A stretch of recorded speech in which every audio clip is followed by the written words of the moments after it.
Hey fam, how's it going? Thank you so much for joining me for this tarot reading. This round we're going to do an all signs general tarot. You know how that goes. If it's not resonating, it's all good. Thank you so much for keeping me company either way. I appreciate it. And let's see what kind of positive vibes we can get into this round.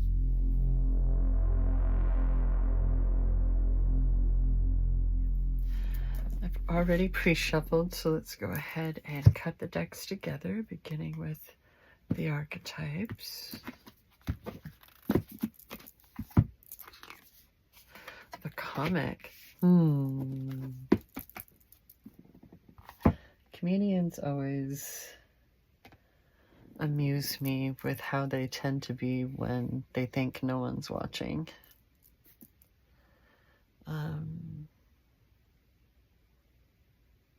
I feel like that's one of those careers, professions, whichever, that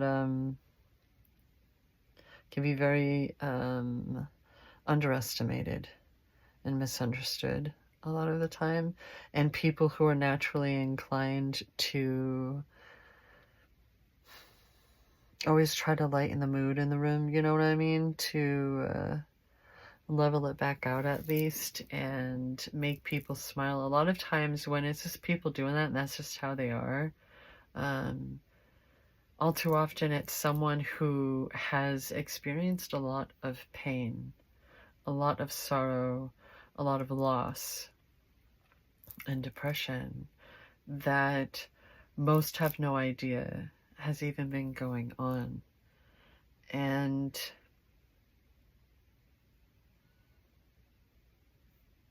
I feel like, at least for someone, this is a good reminder for self-care, for check it in on yourself and making sure you're giving yourself those sanity breaks that you may be needing in life. Even if you feel like you're on the precipice of something, right? Like you're still allowed to take a breather. You know, if we're supposed to be manifesting our lives and our thoughts creating our reality, like, then that's going to include you being able to take sanity breaks. And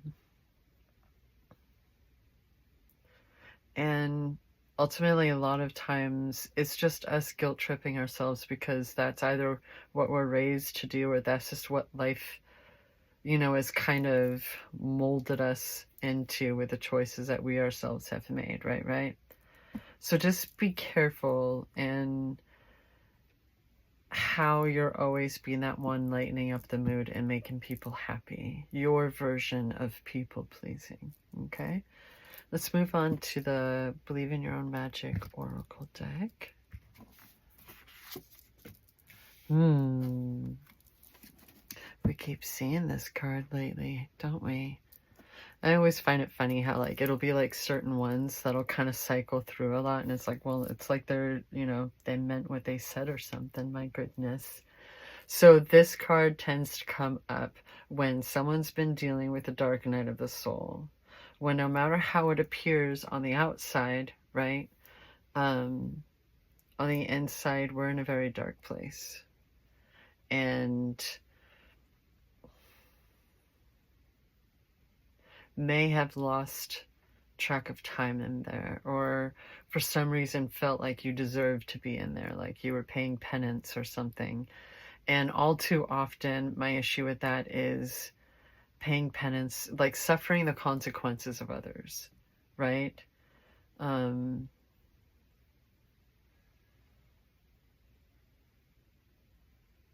too often with people pleasers or anyone, you know, even remotely, right, is like, that's just, it's a version of survival mode, right? It's what you were taught by the people who should have known better, unfortunately. And one of the best things that anyone can ever learn at any age is that you are your own savior, right? You're gaining wisdom, you're gaining experience and strength, and figuring out your priorities, right? What truly matters in life versus what you're told are supposed to matter. And sometimes when you're stuck in the dark, in the muck and the mire and all of that, you really do need to be the one that pulls you out and who figures out what helps, what finally works. Like, as long as you keep trying, it counts. Okay? So if your nature is to just laugh it off, you'd rather laugh. Like, for me, laughter is my favorite sound. It's my favorite thing on earth.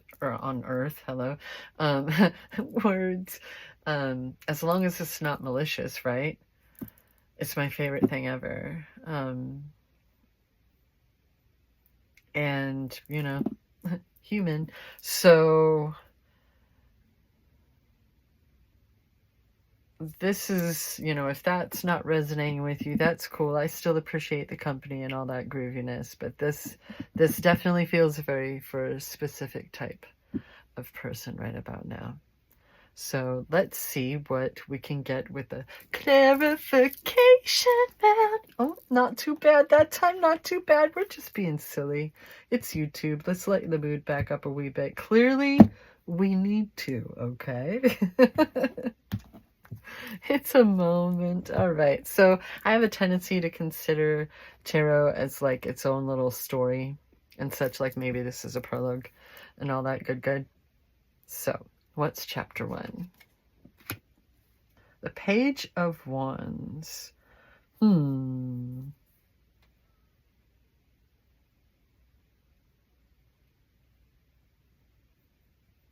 Every time I see this card, I always think of how it's just a clear sky. There's not a cloud in this sky, right? They're just vibing out there. They got this wand that's full of fresh new buds. And I like to think that this page is looking at this wand like it's a blank canvas, right?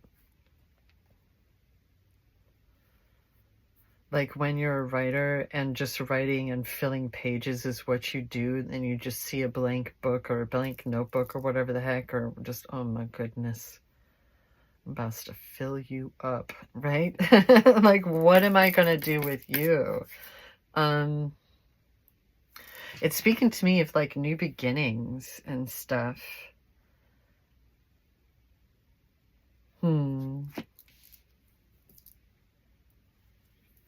But I'm still noting, right? Yeah, the freaking salamanders on their outfit with the wands. Once we get into the royals, especially, you're going to begin seeing salamanders on their clothes to represent that they're impervious to fire now, right?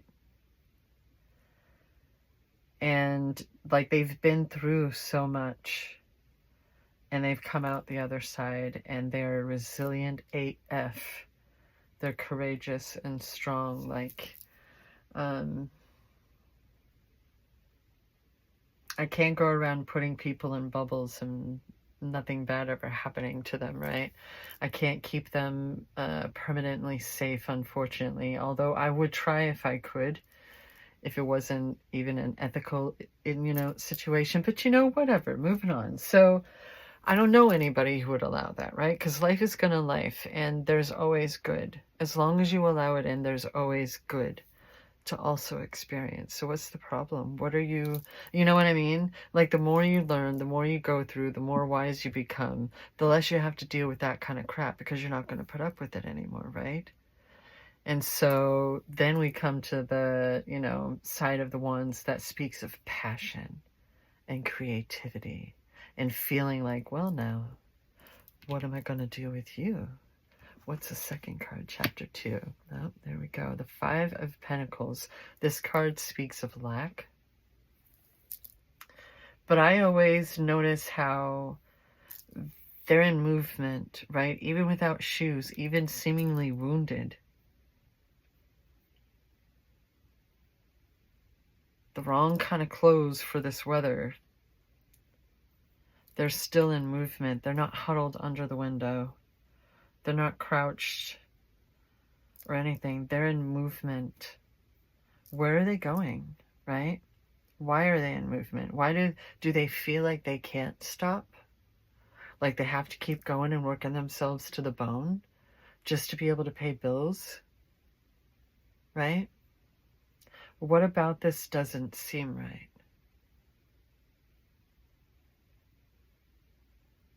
If you're doing everything you can, why do you feel any type of lack, right? If your needs are met, your desires fulfilled, like what lack is there really when you know that you have all these new ideas, you have all this new stuff that are possible, things that you're looking forward to, that you have to look forward to, right? So where is this feeling of lack coming from? And why does she go here? She'd be like, you don't know. This isn't, no. It's not time for the Five of Pentacles. Maybe this is a fear, right? So one idea that I like to throw out there is, what if there's a door right here, just out of frame, right? What if that's their new house? Right? It's all about perspective. What lack? Chapter 3. Okay, then, fine. I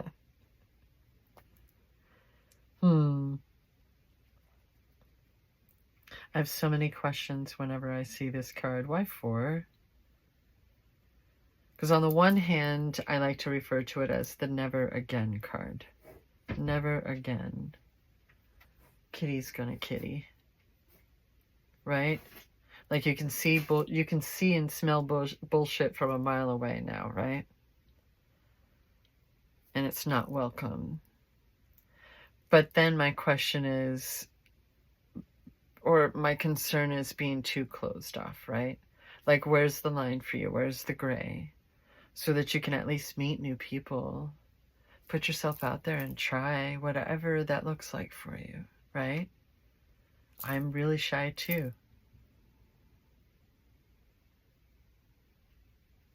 I'm like, you know, people in front of me and they're blinking at me and my brain tends to drop out of my ass and I don't know what to say when it's like, you know, you're talking to new people and you don't like, are my jokes gonna land? Oh no.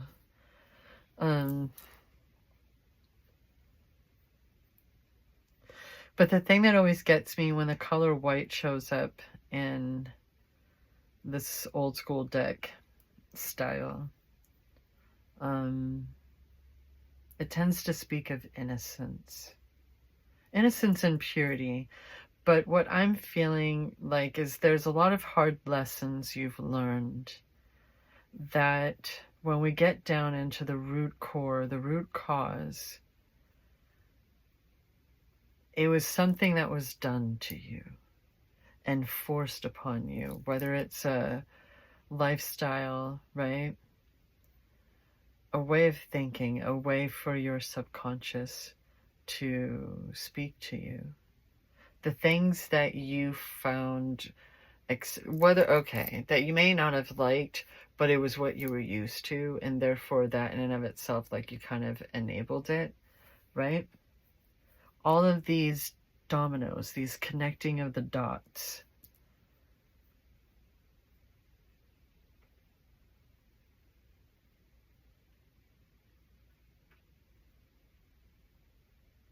This feels almost like a checkpoint, honestly. Interesting. What's the next card? The freaking King of Wands. Okay. And he's like looking back over this shit. And they're like kind of like a little Oreo over here. A little sandwich. Oh, I want Oreos. Okay, moving on.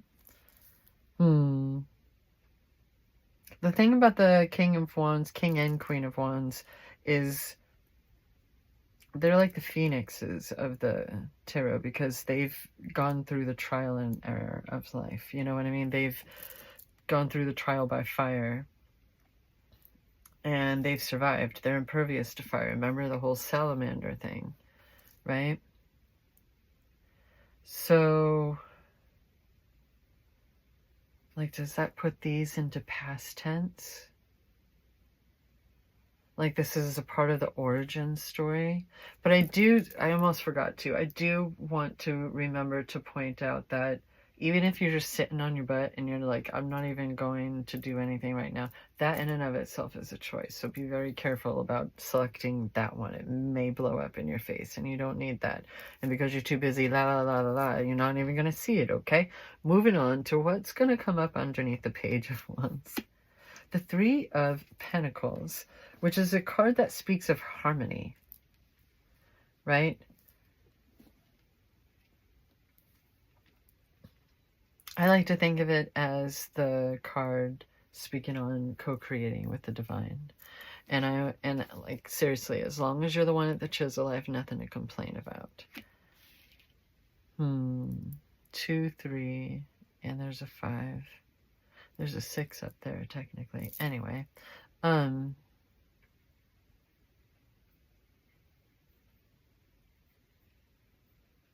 maybe you're working a new job. Or there's a new environment, like new friends that you're able to, vibe matching vibe, right? Meeting your soul family. Or if it's the work aspect, then being able to just know that everyone's doing their job and you don't gotta worry and just do your job, right? Harmony. What's the next card coming up underneath the 5 of Pentacles? The 4 of Wands. Fam. 2, 3, 4, 5, 6. This is the 1111 card, fam. Oh, fam. But it also can speak of community, coming together and celebrating together. A marriage of sorts, if not an actual marriage. Right?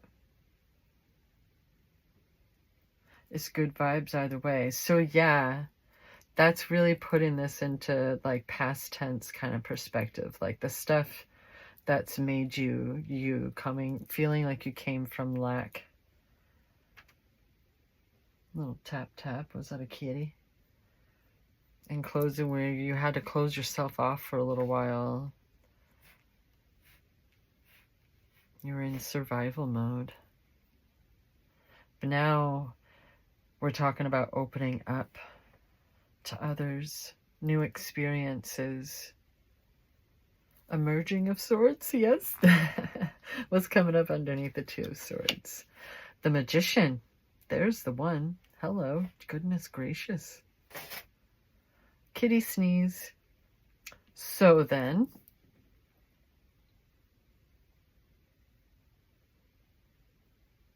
my goodness gracious.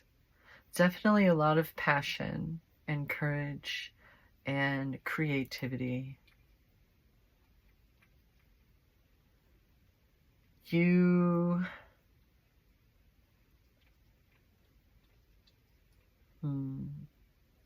Oh, wow. I was looking between the comic and the 2 of Swords, and it was like, I was thinking you're so observant, and automatically the response was, yeah, sometimes I see things I really wish I didn't.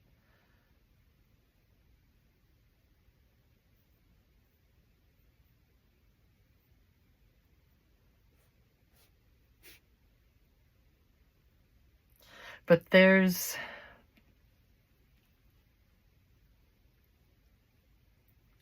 so much that goes into the Magician energy, right? So much balance and stability and strength and resiliency and understanding of the fact that you're enough, that your best is good enough, always, right? That you're always on the right path, that this is your life and your mind creates your life, but life isn't linear. It's not always going to be exactly what you wanted.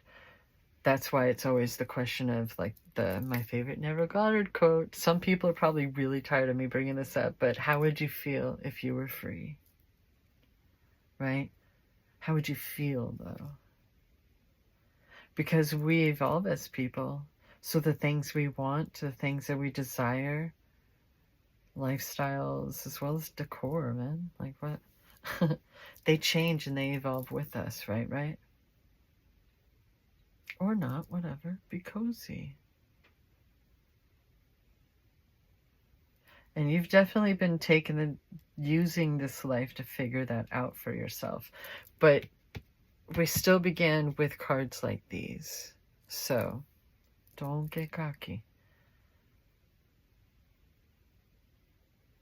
It's making me wonder if this stuff, like, you haven't fully molted yet. You haven't fully realized what the difference between being all too aware of what your life was growing up or how it had been for so long and going into this transition, right, of a new life where you're able to be more in control of things, wide open, present.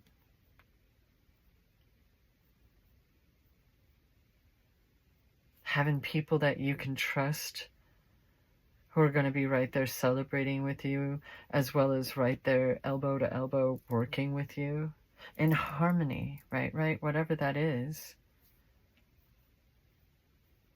This King of Wands is very secure in who they are. He knows what he's been through. He knows what he's survived. He knows what he's capable of. But he also knows that everyone has a right to thrive. Right? What's coming up underneath the King of Wands? The Nine of Pentacles. Hey, fam. That's a good Pentacle card. I love that she's in line with the 3. This isn't just, well, that was a nice payday. What are we going to do this weekend? This is, you want to take that vacation. Please take the vacation. You want to enjoy the fruits of your labor. If you're not able to right now, that's incoming. That's all. Like, look at these different rows this round. My goodness gracious.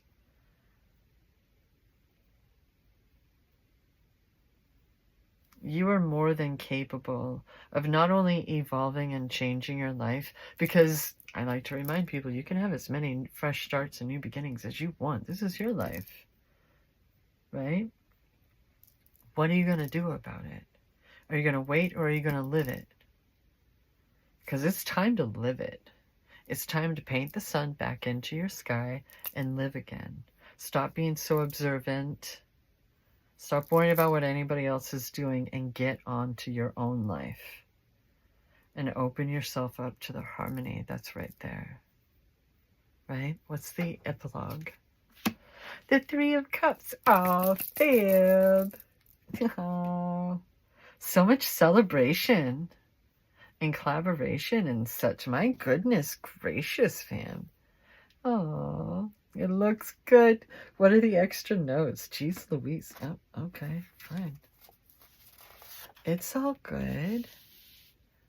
With being a reminder of freaking the Bob Marley and the Wailers song, 3 Little Birds. But then also we have Scorpio and Cancer. It just felt like springing forth.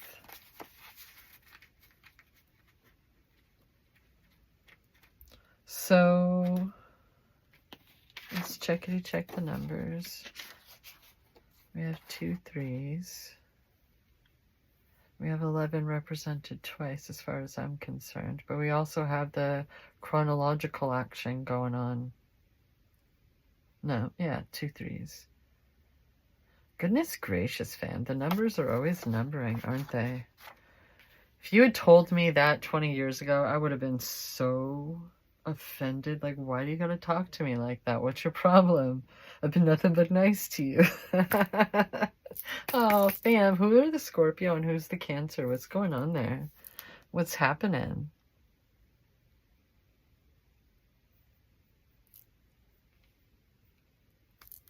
It may not just be like a sun sign. It could be, you know, a rising, ascendant, the moon, whichever.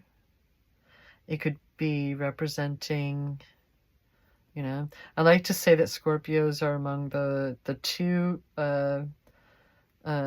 signs that I say are too smart for their own good. Scorpio and Gemini. You're just too smart for your own good. And Cancer, I have a bunch of cousins that are Cancers. And they feel, they're, you know, among the water signs, they feel very deeply.